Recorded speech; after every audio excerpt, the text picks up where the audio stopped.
नमस्कार, मी पंजाब डक. आज आहे 5 जुलै 2025.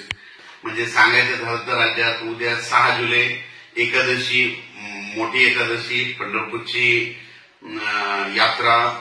मोठी एकादशी मध्ये 6 जुलै 7 जुलै 8च्या दरम्यान राज्यात सांगायचं झालं तर पूर्व विदर्भ आणि पश्चिम विदर्भ 6-11 जिल्ह्यामध्ये विखुरलेल्या स्वरूपाचा पाऊस पडणार आहे.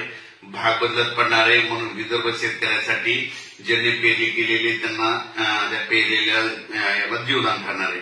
खूप काही सर्वदूर मोठा पडणार नाही, पण पाऊस पडणार आहे, भाग बदलत असणार आहे. म्हणून हा अंदाज लक्षात येतं.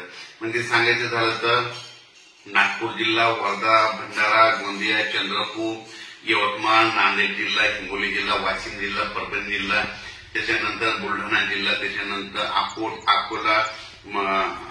अकोला, त्याच्यानंतर जालना जिल्हा, जळगाव जामोद, त्याच्यानंतर धुळे नंदुरबार या भागामध्ये म्हणजे या पट्ट्यामध्ये म्हणजे 6 जुलै 7, 8, 9च्या दरम्यान विखुरलेल्या स्वरूपाचा पाऊस पडणार आहे. पाऊस येणार आहे, पण विखुरलेला पडणार आहे. सर्वदूर पडणार नाही, मोठा पाऊस जास्त असणार नाही. म्हणून हा अंदाज लक्षात येतं. फक्त राज्यात मात्र पूर्व विदर्भात म्हणजे 6, 7, 8च्या दरम्यान मात्र पूर्व विदर्भात मात्र 6 जिल्ह्यामध्ये चांगला पाऊस असणार आहे. म्हणून हे पूर्व विदर्भातल्या शेतकऱ्यांनी अंदाज लक्षात येतं. त्याच्यानंतर मराठवाड्यात सांगायचं झालं तर नांदेड जिल्हा, परभणी जिल्हा, हिंगोली, त्याच्यानंतर जालना जिल्हा,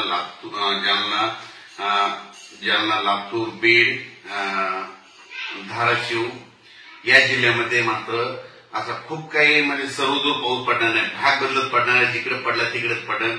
सर्वदूरची अपेक्षा सतत नाही. म्हणून हे लक्षात येतं. तरी पण नांदेड जिल्ह्याला जरा थोडं जास्त मापमध्ये बराच भाग व्यापून घेणार आहे. म्हणून ह्या 3 दिवसात बऱ्याच ठिकाणी नांदेड जिल्ह्यात देखील चांगला पाऊस असणार आहे. हिंगोली जिल्ह्यात देखील असणार आहे. वाशिम जिल्ह्यात देखील असणार आहे. म्हणून हा अंदाज लक्षात येतो.